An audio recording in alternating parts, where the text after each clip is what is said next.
Hello everyone, welcome to ज्ञान वर्षा channel. दोस्तों, आप लोग स्वस्थ व मस्त होंगे। दोस्तों, आज के वीडियो में पढ़ेंगे 50 अति महत्वपूर्ण प्रश्न, जो कि पिछले वीडियो को जो बाकी था, पिछले वीडियो में का जो 50 बता दिए थे और 50 बाकी था, उसको आज देखने वाले हैं। दोस्तों, इसका पूरा निचोड़ मिलेगा। जिस प्रकार हमने पिछले वीडियो में पूरे स्टेप बाय स्टेप बताया है, उसी प्रकार इस वीडियो में भी बताने वाले हैं। यदि आप क्लास 10th के छात्र हैं और बिहार बोर्ड से हैं, तो आपको बिल्कुल घबराना नहीं है। आप हमारे साथ अंत तक बने रहें और अंत तक वीडियो को देखें और अपने यार दोस्तों, सहपाठी, संगतिया को भी यह वीडियो शेयर कीजिए ताकि वो लोग भी देखें। बाकी का और भी इसका सेट है, अगर आप नहीं देखे हैं तो डिस्क्रिप्शन बॉक्स में लिंक मिल जाएगा, आप वहां से आसानी से जाकर देख सकते हैं। आपको कोई भी दिक्कत प्रॉब्लम होती है, कमेंट बॉक्स आपके लिए, कमेंट कीजिए और कमेंट करके बताइए कि आपको क्या दिक्कत, क्या परेशानी है, उसका समाधान अवश्य किया जाएगा। तो दोस्तों, आशा करते हैं आप समझ गए होंगे। तो पहला प्रश्न देखते हैं।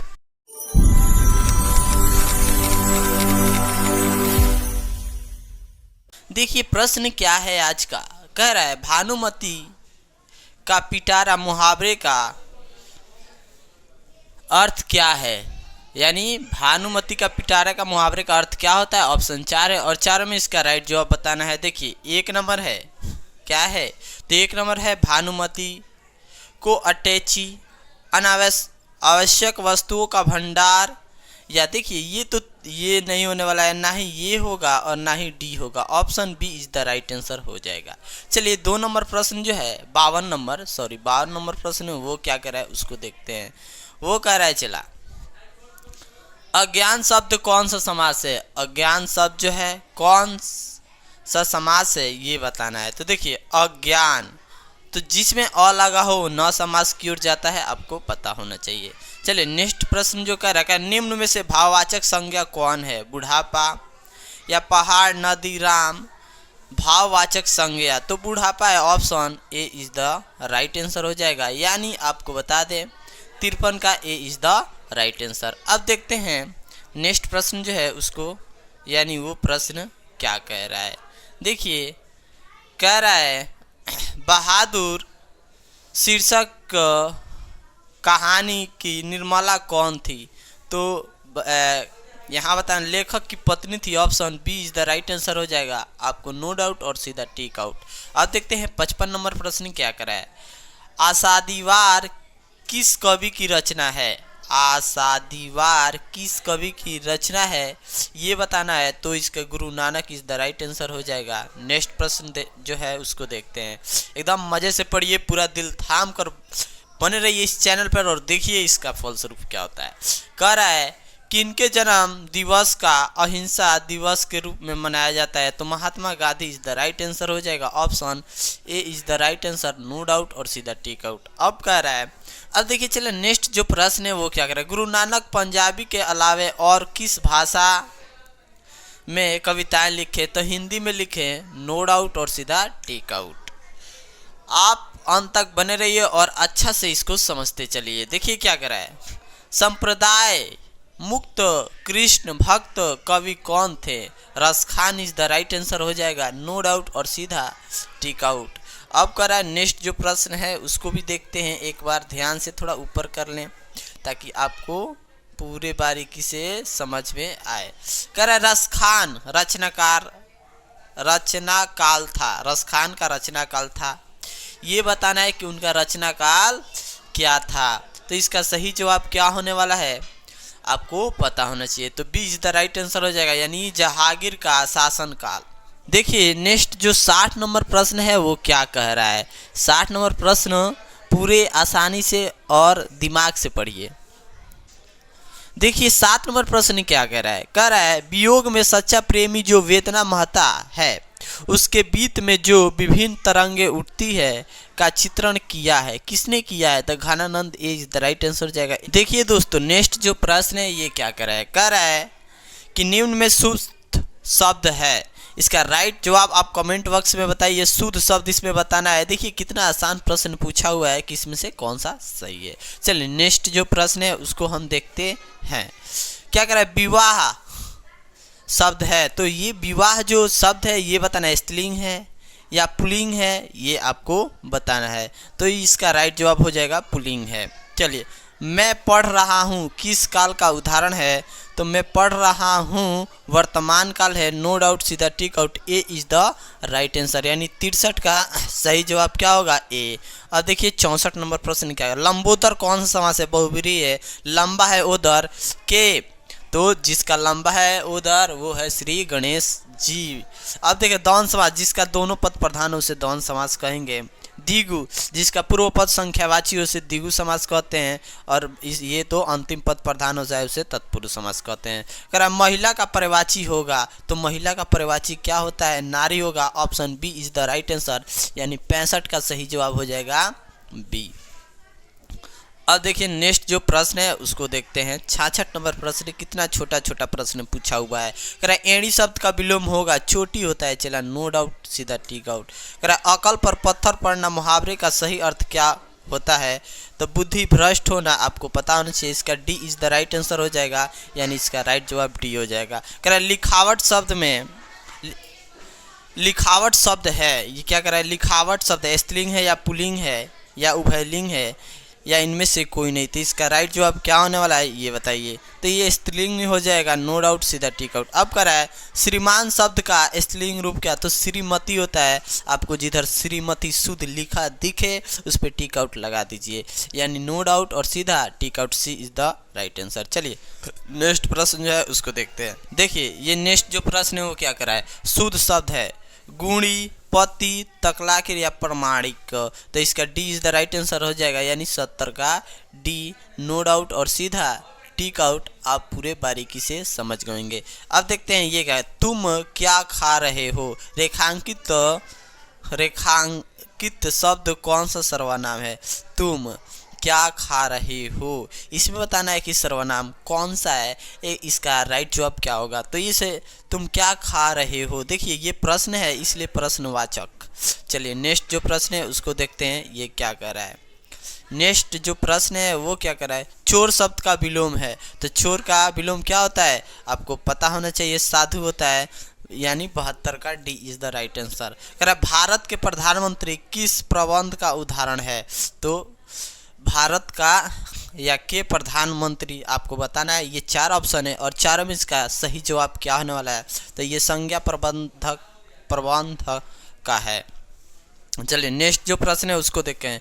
संगम शब्द का विच्छेद क्या होगा, तो ये हो जाएगा ऑप्शन कौन सा, तो सी इज द राइट आंसर हो जाएगा, 74 का सी इज द राइट आंसर। तो 75 नंबर देख लेते हैं, थोड़ा ऊपर कर लें ताकि आप लोग को पूरे अच्छे से दिखाई दे।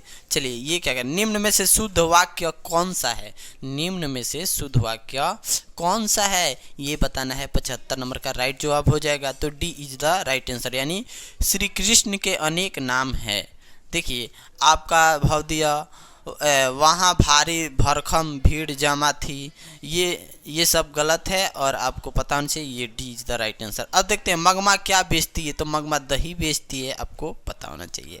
चलिए नेक्स्ट जो प्रश्न है उसको देखते हैं। मगमा कहाँ की रहने वाली थी, तो मगमा जो है कहाँ की रहने वाली थी, तो देखिए पहले ही अवलूर के पास किसी गांव की, यही हो जाएगा, option A is the right answer हो जाएगा, यानी 77 नंबर का आपको पता होना चाहिए, A is the right answer. देखिएगा मगमा किस भाषा की कहानी है, तो Kannada, D is the right answer, यानी इसका सही जवाब हो जाएगा D, D D D, no doubt और सीधा टिक आउट। अब देखते हैं नेक्स्ट जो प्रश्न है उसको, ये क्या कह रहा है।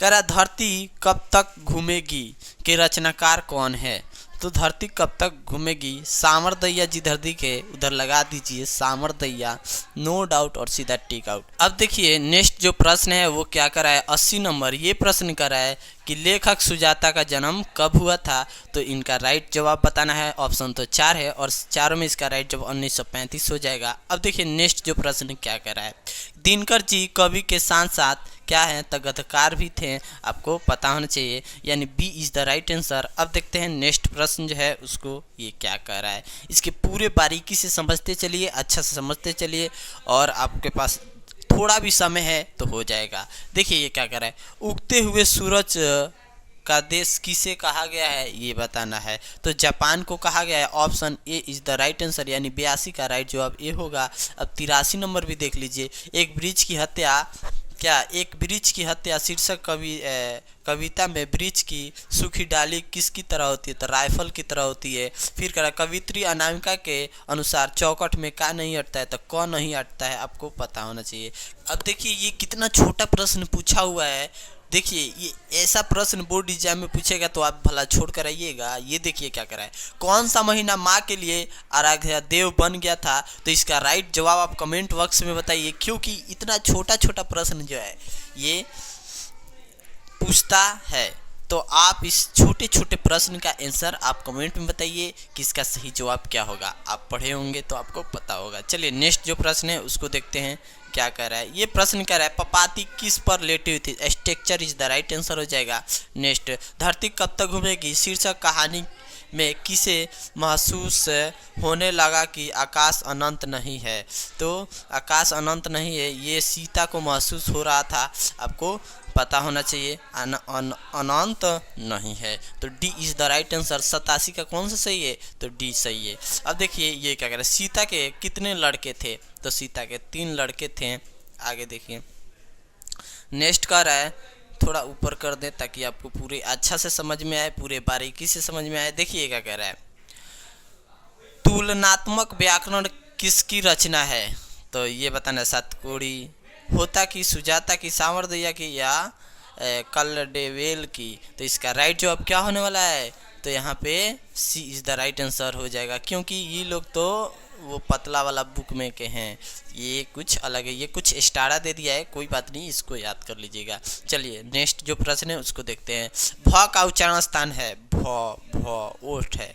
चलिए नेक्स्ट, सुजान सागर किनकी रचना है? तो सुजान सागर किनकी रचना है? 91 का करेक्ट जवाब यानी राइट जवाब क्या होने वाला है ये बताइए। चला तो सी इज द राइट आंसर, रस खान का है। चलिए, अति सुलभ स्नेह को मार्ग है छंद के रचनाकार हैं आगे कुंवर नारायण, वीरेंद्र अग्रवाल, घनानंद। तो 92 का राइट जवाब क्या होगा? तो D is the right answer, Ghananand हो जाएगा। अब देखते हैं 93 नंबर प्रश्न क्या कह रहा है, इतना छोटा छोटा। प्रेमधन किस युग के प्रमुख कवि थे? तो ये बताना है कि किस युग के प्रमुख कवि थे।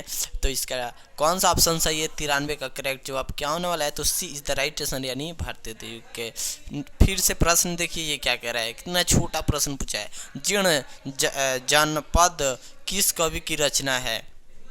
ये बताना है कि 94 का राइट जवाब क्या होगा? तो ये बद्री नारायण चौधरी प्रेमधन की है। चलिए नेक्स्ट जो प्रश्न है उसको देखते हैं। स्वदेशी कविता संकलित है, तो स्वदेशी जो है कविता वो कहाँ से संकलित है? 95 नंबर का। तो ये है प्रेम धन स्वर्ग से, डी से।